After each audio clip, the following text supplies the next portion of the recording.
Assalamualaikum warahmatullahi wabarakatuh. Waalaikumsalam warahmatullahi wabarakatuh. Kenalkan, nama saya Nadila Kartika dari Prodi Pendidikan Pancasila dan Kewarganegaraan semester 1. Di sini saya akan menjelaskan tentang kejujuran. Ada suatu kata-kata yang menjelaskan tentang kejujuran. Jika suatu kebohongan membutuhkan 100 kebohongan baru untuk menutupinya. Kejujuran berasal dari kata jujur yang berarti lurus hati, tidak curang atau tidak ikhlas. Istilah kejujuran sering disejajarkan dengan istilah sportivity atau sportif dalam bahasa Inggris. Di sini ada suatu kisah yang akan dibacakan oleh teman kita, Igun. Kepadanya dipersilakan. Cut. Action. Padanya dipersilakan.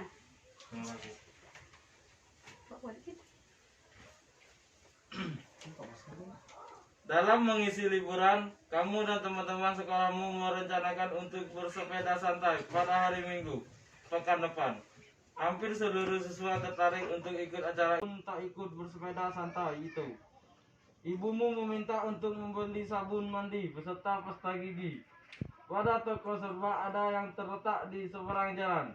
Ibumu memberikan uang pecahan 20.000. Setelah mengambil sebuah sabun mandi dan pasta gigi, kamu memberikan uang tersebut. Sabun mandi harganya Rp1.000 Action. dan pasta gigi Rp2.000. Jadi jumlahnya Rp3.000 dalam perkiraanmu. Kasir tersebut harus mengembalikannya sebesar 17.000. Namun tiba-tiba kasir memberikan kembaliannya sebanyak 47.000. Saat memegang uang kembalian itu, jantungmu berdenyut keras. Muncul hasratmu untuk segera memberitahu kasir. Namun sebelum kamu menyampaikannya, tiba-tiba kamu teringat dengan ban sepedamu. Karena kelebihan itu cukup untuk membelikan sebuah ban sepeda baru. Kamu bingung, jantungmu semakin berdetak cepat dan pikiranmu galau untuk memutuskan antara ambil atau kembalikan.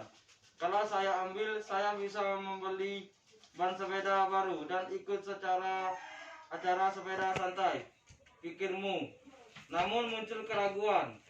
Bagaimana kalau kasir tahu? Dan bagaimana jika orang tua saya tahu? Namun kamu harus segera menetapkannya karena pelanggan berikutnya telah menunggu giliran untuk dilayani kasir itu. Sekian, terima kasih. Action. Nah, dari penjelasan teman kita Igun tadi, apa yang dapat kalian ambil dari kisah tersebut? Apakah kalian akan mengambil uang 47.000 tersebut atau akan mengembalikannya kepada kasir? Mengambil. Alasan untuk Anda mengambil uang 47.000 tersebut apa? Action. Dan kepada saudara Riyad, apakah alasan Anda untuk mengambil uang 47.000 tersebut? Untuk membeli ban sepeda baru. Oke, apapun keputusan yang kamu ambil memiliki sisi positifnya dan sisi negatifnya. Untuk itu mari kita analisis. Satu, jika Anda mengambil uang tersebut dan akan segera berlalu. Karena kesalahan terletak pada kasir, kamu dapat mengambil uang itu dan cepat-cepat berlalu. Kalau sang kasir tidak mengetahui, kamu bebas meninggalkan toko itu dan mungkin tidak ingat dengan wajahmu. Kalaupun ia tahu, kamu masih bisa beralih berpura-pura tidak tahu atau menyangkal bahwa uang yang kamu berikan bukan pecahan 20.000 tetapi pecahan Rp50.000. Kelebihan itu dapat kamu simpan tanpa memberitahu ibumu. Dan kamu bisa membeli ban sepeda untuk mengganti ban sepedamu yang sobek, sehingga kamu siap untuk bersepeda santai dan dengan perasaan sukaria pada hari Minggu nanti. Nah, jika saudara mengambil uang 47.000 tersebut, apakah saudara tidak kepikiran dan apakah tidak akan terjadi sesuatu untuk kedepannya?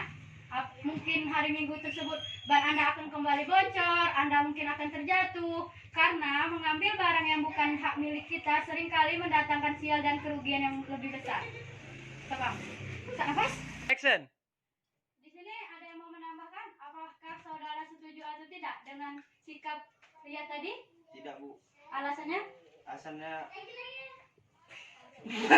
Action. Apakah saudara setuju dengan pendapat Ria tadi? tidak, Bu. Alasannya? Karena itu barang bukan hak milik kita. Oke, berarti Anda akan mengambil keputusan memberitahu dan mengembalikan uang itu tersebut. Ya kan? Iya, Bu. Dari analisis di atas dapat kita ringkas bahwa untung rugi antar dua pilihan tersebut sebagai berikut. Keuntungan bila kamu ambil uang tersebut.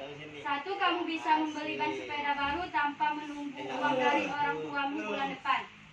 Keuntungan bila tidak kamu ambil, kamu tidak akan mempunyai kebanggaan pada diri kamu bahwa kamu adalah orang yang tidak mengambil uang kamu. Jadi paham? Jika kalian mengambil uang tersebut, kalian akan kepikiran untuk kedepannya. Jika kalian akan mengembalikannya, kalian akan merasa bahwa kalian orang yang jujur. Karena orang yang jujur adalah orang yang benar-benar bertanggung jawab dan rendah hati. Hal negatif yang kamu ambil. 1. Jika kamu ambil, kamu akan selalu khawatir diketahui orang tuamu. Jika kalian diketahui orang tuamu untuk mengambil uang tersebut, apa reaksi orang tua kalian? Marah, Bu. Nah, jadi sebaiknya kita jangan mengambil uang tersebut. Paham? Kita bang. Action. Baiklah, kita langsung memasuki ciri-ciri orang yang jujur. Berlaku jujur adalah perbuatan yang terpuji dan dikagumi setiap orang, tetapi hanya sedikit orang yang bisa mempertahankannya. Bahkan orang justru terjerumus dalam kejujuran dan kemudian sulit untuk bangkit atau keluar dari kondisi tersebut. Marilah kita bentuk-bentuk kejujuran, yaitu 1. Berkata benar sesuai perkataan dan perbuatan. Paham? Paham, Bu.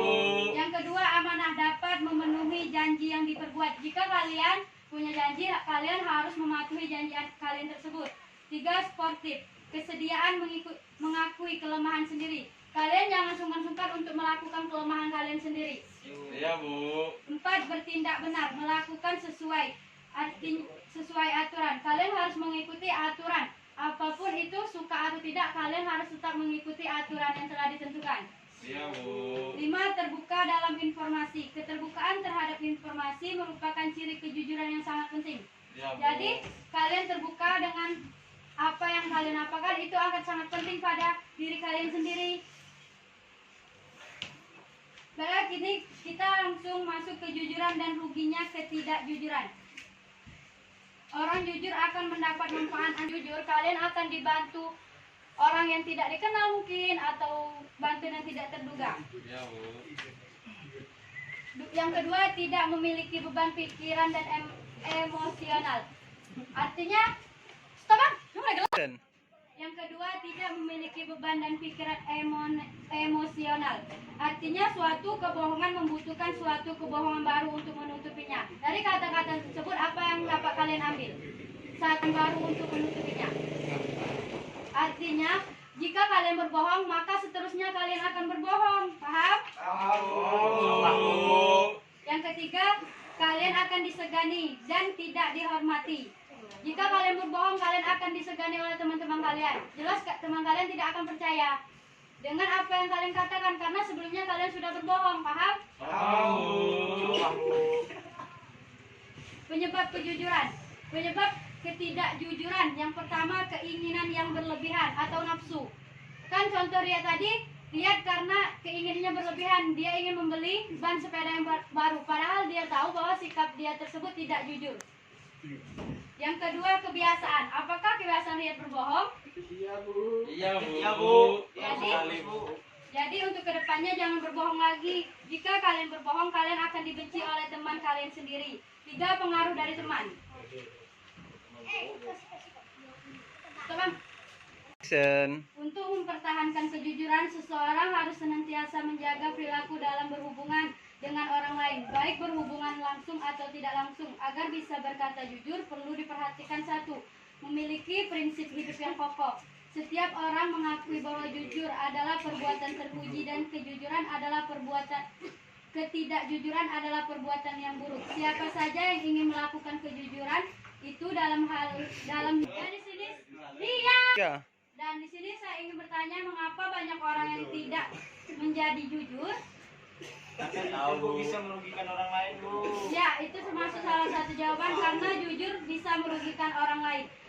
Kejujuran bagaikan penyakit menular yang dapat menyebabkan dari satu orang lainnya ke orang lainnya, dan akhirnya bisa menghadapi banyak orang. Artinya, ketidakjujuran seringkali dipengaruhi oleh lingkungan. Orang menjadi tidak jujur bila ia dirugikan oleh ketidakjujuran orang lain. pada saat ia terdorong juga melakukan hal yang sama dan menjadi tidak jujur. Dan contohnya, jika Riyad berbohong, apakah Gusti akan balas dendam, akan berbohong ke Riyad? Iya, Bu. Nah, di situ akan mulai kebohongan yang selanjutnya. Jika Riyad berbohong kepada Gusti, Gusti akan membalas kebohongan kepada Riyad lagi, paham? Bu, ibu jujur ya, Bu? Baik, selanjutnya menyesuaikan keinginan dan kemampuan. Dorongan berbuat tidak jujur kadang kala disebabkan oleh tidak adanya kesiapan menerima kelebihan. Oke, dari yang saya bahas tentang kejujuran tadi, apakah anak-anak sudah paham? Paham, Bu. Oke, kelas kita sudahi sampai hari ini. Mari kita berlaku jujur untuk hari ini dan kedepannya, oke? Saya akhiri, wassalamualaikum warahmatullahi wabarakatuh. Waalaikumsalam warahmatullahi wabarakatuh.